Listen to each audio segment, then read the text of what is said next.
যায়, কিন্তু কৃষ্ণ এঠোগুলো গায়ে মাগলি কেন?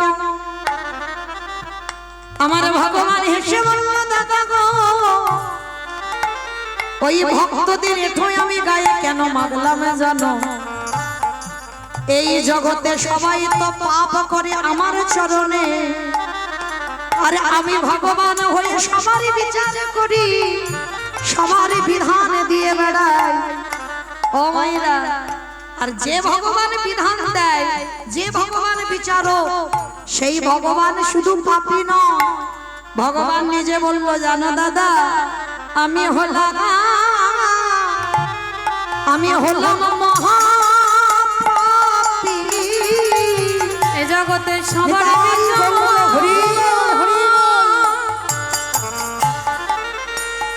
আমি করি বটে, কিন্তু আমি হলাম মহাপাপী। ভগবান হেসে বলছে, দাদা আমি তো মহাপাপী। যুধিষ্ঠির প্রশ্ন করেছিল, কৃষ্ণ তুমি নিজেকে পাপী বলছো কেন? বলে, পাপী নয়, পাপটা তো আমি কৃষ্ণ অবতারই করিনি, করেছিলাম রঘুপতি রামচন্দ্রের অবতারে।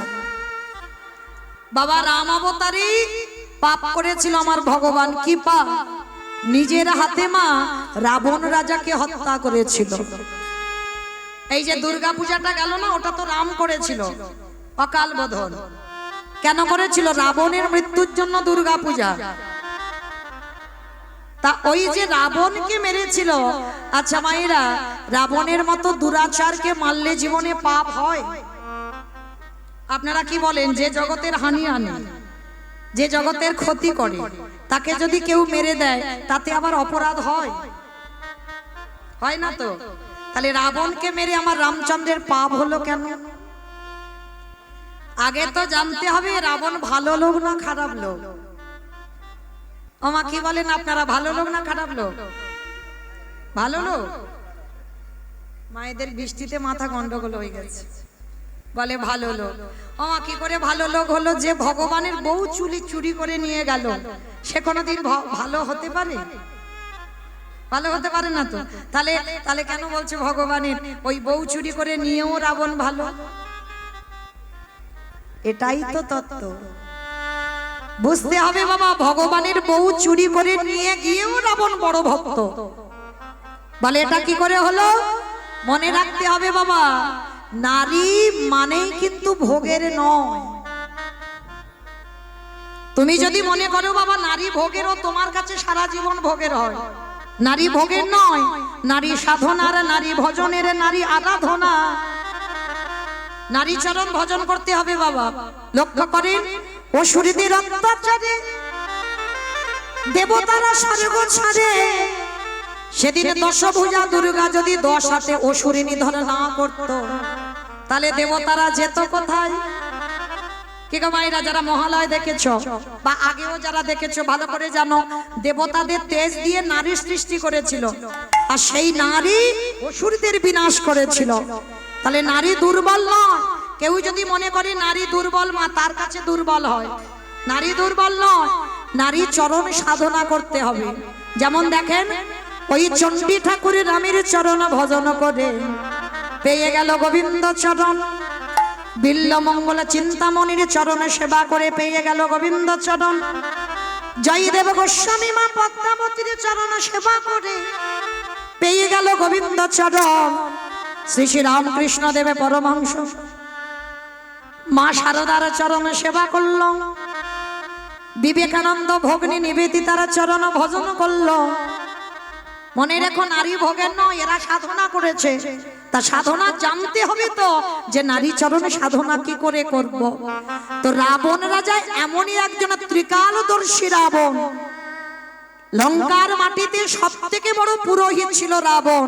আর সেই রাবণ সীতামাকে তুলে নিয়েছিল কেন জানো? সীতামা তো ভজন করবার জন্য। কারণ একটুতে প্রমাণ পেয়ে যাবেন। দেখেন, যে রাবণের 10,000 বউ ছিল, তাহলে তার কি একটা ঘর ফাঁকা পড়েছিল না? কিসের জন্য সীতামাকে নিয়ে বাবা অশোক কাননে রেখে দেবে? এইটুকু শুনে কি মনে হয় না বাবা যে রাবণের কি কুমতলব ছিল? তাহলে সীতামাকে চুরি করে আনলো কেন?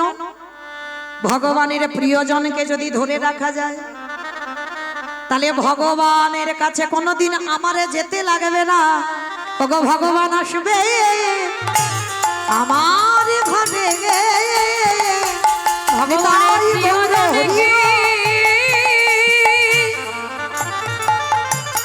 যদি ধরে রাখা যায় স্বয়ং ভগবান আসবে আমার দ্বারে। আসতে তাহলে ভগবানের প্রিয় ধনকে যদি ধরে রাখা যায় তাহলে ভগবান তৎক্ষণাৎ আমার দুয়ারে ছুটে আসবে। যেমন ধরেন বাবা রাধারানীর স্বামীর নাম তো আয়ান ঘোষ। আয়ান ঘোষ তো আয়ান ঘোষ ছিল নপুংসক, পুরুষত্বের ক্ষমতা ছিল না, কিন্তু এই আয়ান ঘোষ পূর্ব জন্মে অভিমন্যু ঋষি হয়ে বাবা তপস্যা করেছিল। কি তপস্যা জানো? ভগবানের বউকে আমার বউ করে পেতে চাই। ভাবেন মায়েরা কত বড় পরীক্ষা ভগবানকেও দিতে হয়েছিল। অভিমন্যু ঋষি এমন কঠিন তপস্যা করছে, ভগবান এসে বলছে বলো তুমি কি চাও? বলে অন্য কিছু নয়, দিতে যদি হয় তোমার বউকে আমার বউ করে দিতে হবে। ভগবান বলে তোমার মাথা খারাপ? তুমি মুনি ঋষি মানুষ আর তুমি কিনা তপস্যা করছো আমার বউকে ঘরণী করবে বলে? বলে হ্যাঁ ওটাই আমার চাই। বলে অসম্ভব, আমার বউকে তোমার বউ করে দিতে পারি না। তা অভিমন্যু ঋষি বলছে তাহলে তুমি চলে যাও, দিতে হবে না, আমি তো বলিনি আমাকে দাও। তা এত কঠিন তপস্যা হচ্ছিল বাবা, স্বর্গমার্ত সব টলমল করছে। ভগবান বাধ্য হলো, তথাস্তু তাই হবে, তুমি আমার বউকে পাবে, কিন্তু কথা দিলাম তোমার মধ্যে পুরুষত্বের ক্ষমতা থাকবে না। অভিমন্যু ঋষি মাথা পেতে নিল। তাহলে এই জায়গাটাই একটু লক্ষ্য করেন, ভগবানের বউকে আমার বউ করে পেতে চাই, তাহলে আমার বউ করে যদি পেতে চাই আর এদিকে ভগবান বলল নপুংসক হয়ে জন্মগ্রহণ করবে, তাহলে বাবা লাভটা কি হলো? তাহলে ভগবানের বউ নিয়ে আমার লাভ কি হলো? তবু কিন্তু নিয়েছিল কেন? ওই অভিমন্যু হলো আয়ান ঘোষ, আর আয়ান ঘোষ রাধারানীকে ঘরে বন্দি করে রাখলো। আর রাধারানীর মতো ভক্তিমতী জগতে তো আর কেউ নাই গো। ওই রাধারানী যদি বাদির ঘরে বসে হা কৃষ্ণ প্রাণ কৃষ্ণ হা বধূ বলে কাঁদতে পারে, আমার ভগবান কি আর থাকতে পারে? ছুটি আসবে আয়ান ঘোষের দরজা, আর আয়ান ঘোষ জটিলা কুটিলা ওরা বাদির ঘরে বসে রাধারানীকে জ্বালা দেয়, যন্ত্রণা দেয়, কষ্ট দেয়, ব্যথা দেয়, বেদনা দেয়। আর রাধারানী বসে বসে নিরজনে যত কাঁদে, আমার গোবিন্দ তাড়াতাড়ি বাদির ঘরে আসে। আর বাদির ঘরে যখনই গোবিন্দ আসে আর বাদিরা কি করে? ওগো ঘরে বসে আজ যুগল দেখে তাদের হৃদয় দুয়ার আলো করে ঘরে বসে যুগল দেখে। আস্তে রাবণ রাজার চরিত্রটা বাবা ঠিক এই রকম। রামচন্দ্রের স্ত্রীকে সীতামাকে ধরে রাখলো কেন? বলে সবাই তো রামের কাছে যায়, আমি রামের কাছে যাব না, ও আসবে আমার কাছে। তাহলে কত বড় ভক্ত দেখেন মা। আর সেই রাবণকে মেরে আমার রামচন্দ্রের অপরাধ হয়েছিল। সেই অপরাধ কবে ধৌত করলো? কৃষ্ণ অবতারে যুধিষ্ঠির রাজস্বয় যজ্ঞে। আমার যেখান থেকে গিয়েছিলাম আবার ফিরে এলাম, যজ্ঞে পা ধোয়ার দায়িত্ব নিয়েছে আমার কৃষ্ণ। এইবার লক্ষ্য করেন বাবা, বড় মজার ব্যাপার। অগ্নিদেব, পবনদেব, বরুণদেব, ইন্দ্র, ইন্দ্রাণী, ব্রহ্মা, সাবিত্রী, শিব, দুর্গা সব পরপর বাবা লাইনে আছে, আর একে একে পা ধোয়ায় আর যজ্ঞের ভিতরে প্রবেশ করে। এমন সময় জগৎ জননী মা আমার বাবা ভোলানাথকে ডাকছে, প্রাণনাথ, প্রাণনাথ এদিকে এসো। যেই না আমার বাবা ভোলানাথ এসেছে, পার্বতী বলছে প্রাণনাথ আর দেরি নয়, চলো কৃষ্ণ পাটা ধোয়াবে, পা দুটো একটু ধুইয়ে নি চলো। করজোর করে বাবা ভোলানাথ বলছে, পার্বতী তোমার মাথা ঠিক আছে তো? কৃষ্ণ পা ধোয়াবে, আমার পা দুটো বাড়িয়ে দেব? শোনো, তোমার যদি এত ধোয়াবার ইচ্ছা হয় তো তুমি লাইনে দাঁড়াও। আমার পা তোমার কৃষ্ণ ধোয়াতে পারবে না।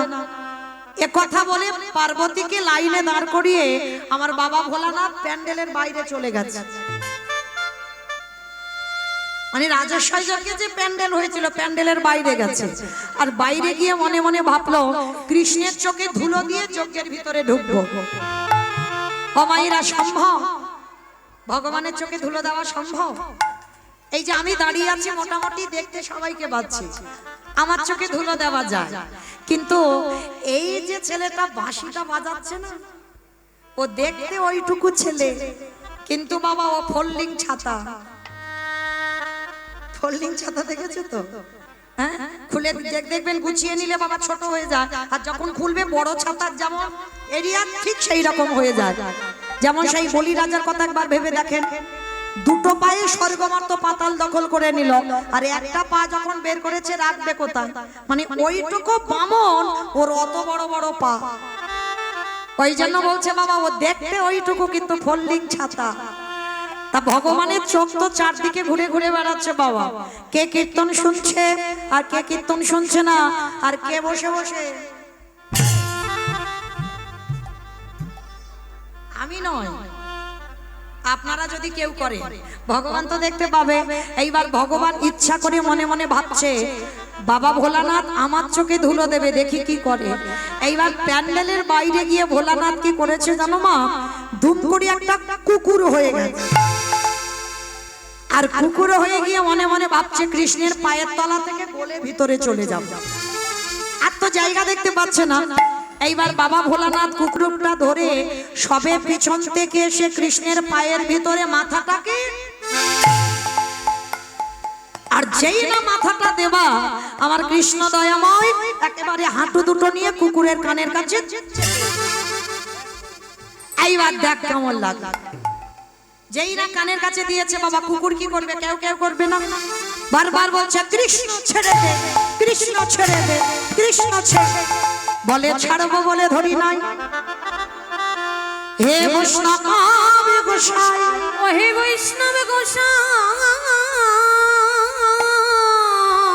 তোমার মতো বৈষ্ণবের চরণ যুগল যদি ধৌত না করি আমার ভগবান নামে কম হয়ে যাবে। শোনো, তুমি তো আমার জন্য, আমি ভেবেছিলাম বুঝি দুটো চরণ ধোয়ালে কাজ হয়ে যাবে, কিন্তু তুমি আমার জন্য আরো এক্সট্রা দুটো জুড়ে দিয়েছো। বুঝেছো? শিব ঠাকুরের কটা পা? দুটো পা। আর কুকুরের কটা পা? পাঁচটা পা, চারটে পা।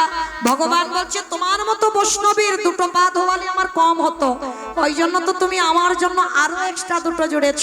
এবারে দাহু দাহু চরণ তুমি বাড়াইয়ে দাও। বলে ও হে আমার বৈষ্ণব গোসাই, দাও দাও চরণ বাড়াই দাও। আস্তে, যেই না বলেছে বাবা তোমার চরণ দুটো দাও, মোটা দড়ি নিয়ে কুকুরটাকে আষ্টে পিষ্টে বেঁধেছে। আর কুকুরটাকে বাঁধলে কি হবে মা? কুকুরের চারটে পা শুধু ছটফট করছে। ভগবান বলে এবার পায়ের ব্যবস্থা করতে হবে। এইবার চারটে পা এক জায়গা বেঁধে দিয়ে সবার পা ধোয়াচ্ছে ঘটিতে করে জল দিয়ে। ভগবান পর্যন্ত বৈষ্ণবকে কোন জায়গা দিয়েছে দেখে। খালে বিলি নদী নালা পুকুরে ঘাটিরে জলে নয়, কৃষ্ণ দয়াময় আমার।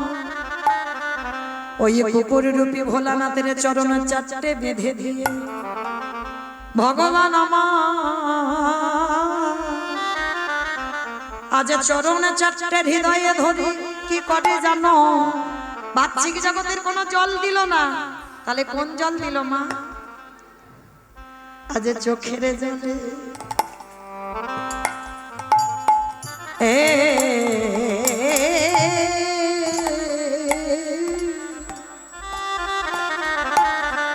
ওগো চরণ ধবা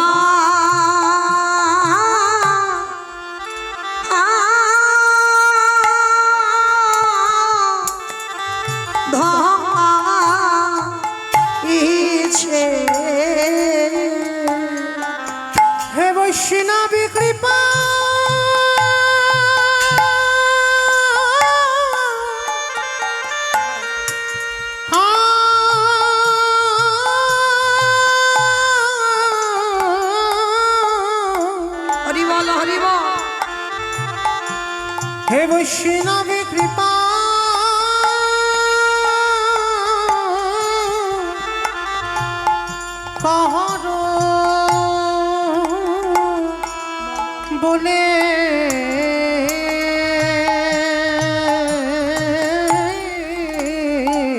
আজ চোখের জলে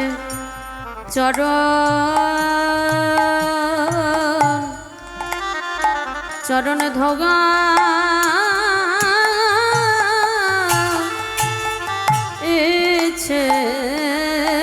আস্তে যেই না আমার ভগবানের চোখের জল কুকুরের পায়ে টোপে টোপে পড়ছে, তখন কুকুর রূপী ভোলানাথ প্রতিজ্ঞা করেছিল, কৃষ্ণ আগত কলিযুগে আমি আর শিব হব না, আমি হব অদ্বৈত আচার্য গোসাই। আস্তে মায়েরা প্রশ্নটা যা করেছিলাম মনে পড়ছে? সত্যতে শিব, ত্রেতাতে শিব, দ্বাপরে শিব, কলিতে শিব নয়, কলিতে অদ্বৈত আচার্য গোসাই। কেন? এই কেনর কথা জানতে গিয়ে বাবা একটু রামায়ণ মহাভারতে যেতে হলো। পরিষ্কার বুঝতে পারলেন? আজকে সেই বাবা ভোলানাথ কুকুর হয়ে বলেছিল, কৃষ্ণ রে, এই যে রাজস্বই যজ্ঞে তোর চোখের জল আমার চরণে পড়ল, আমি তোর কাছে ঋণী হয়ে গেলাম। আগত কলিযুগে আমি আর কোনোদিন শিব হব না, আমি হব অদ্বৈত আচার্য গোসাই। আমি 12 বৎসরে তুলসী ভাসাবো, তোর থেকে 52 বছরের বড় হব। যেদিন আমার ডাকে তুই নদী আয় নামবি, আমি শান্তিপুরে থেকে তোর সঙ্গে দেখা করতে যাব। যেদিন প্রথমে তোর সঙ্গে আমার সাক্ষাৎ হবে, দুজনে মুখোমুখি হয়ে দাঁড়াবো। এই যে রাজস্বই যজ্ঞে তোর চোখের জল আমার চরণে পড়ল, আমি তোর কাছে ঋণী হয়ে গেলাম। এই ঋণ কলিযুগে শোধ করব। যেদিন তুই নিমাই হবি, আমি অদ্বৈত হব। ওরে এমনি করে চাচ আমি ধোবাইব, যেদিন নদীতে নিমাই হবি, এমনি করে চরণ ধোয়াইব। আমি এই প্রতিজ্ঞা করে গেলাম, যেদিন নদীতে নিমাই হবি, সেদিন কেঁদে ঋণ শোধ করিব। যেদিন নদীতে নিমাই হবি, আমি এই প্রতিজ্ঞা করে এই প্রতিজ্ঞা করে গেলাম। নদীতে নিমাই হবি, সেদিন এমনি করে চরণ ধোয়াইব। আস্তে মাইরা, তাহলে কি বুঝলাম? সেই বাবা ভোলানাথ কলিযুগে অদ্বৈত আচার্য হলো, আর ওনারই ডাকে কৃষ্ণ গৌর হয়ে এলো। আর এসে কি করছে গো? কেহ বলে পুরবেতে রাবণ বধিলা, কেহ বলে পুরবেতে, আমা উলু কই?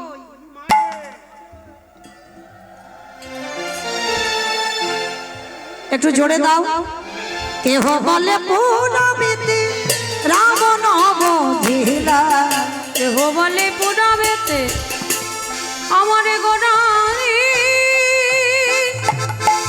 গোড়া, গোড়া, গোড়া, গোড়া, গোড়ারি।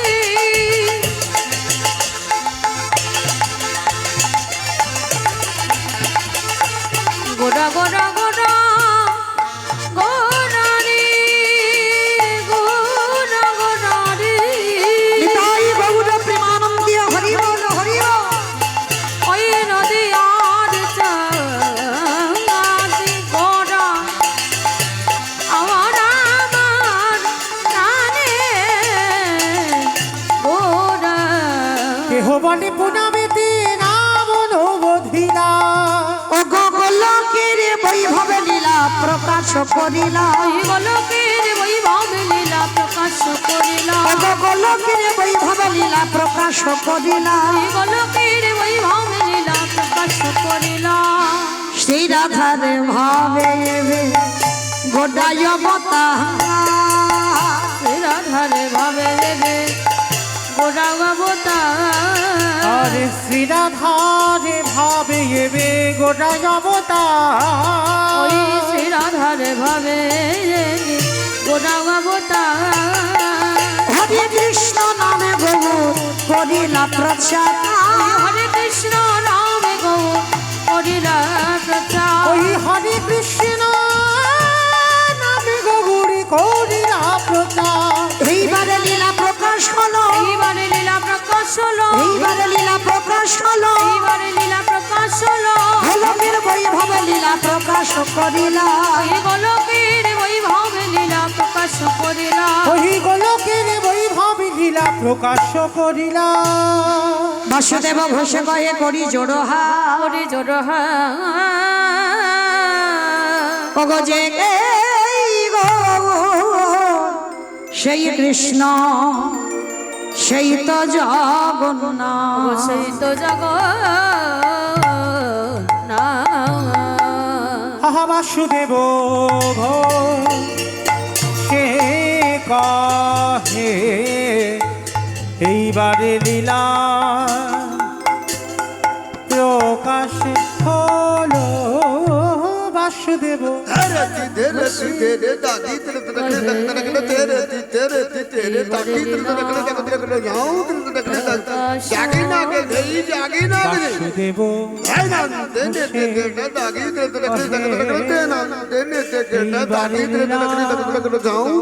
প্রকাশ হলো বাসুদেব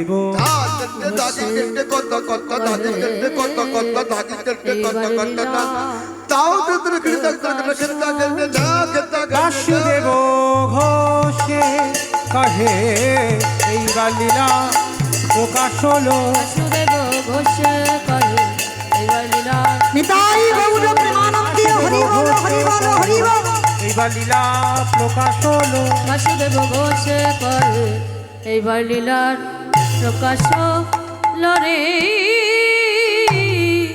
ও বাসুদেব ঘোষ কহে জনিতাই চলুন এবার আমরা সবাই চলে যাব মধুময় শ্রীধাম বৃন্দাবন ধাম তো যাওয়ার আগে একবার দেখি সবাই মিলে বলো তো গৌর সুন্দর কি জয় নবদ্বীপ ধাম কি সচির নন্দন কি ধ্বনিটা হলো কি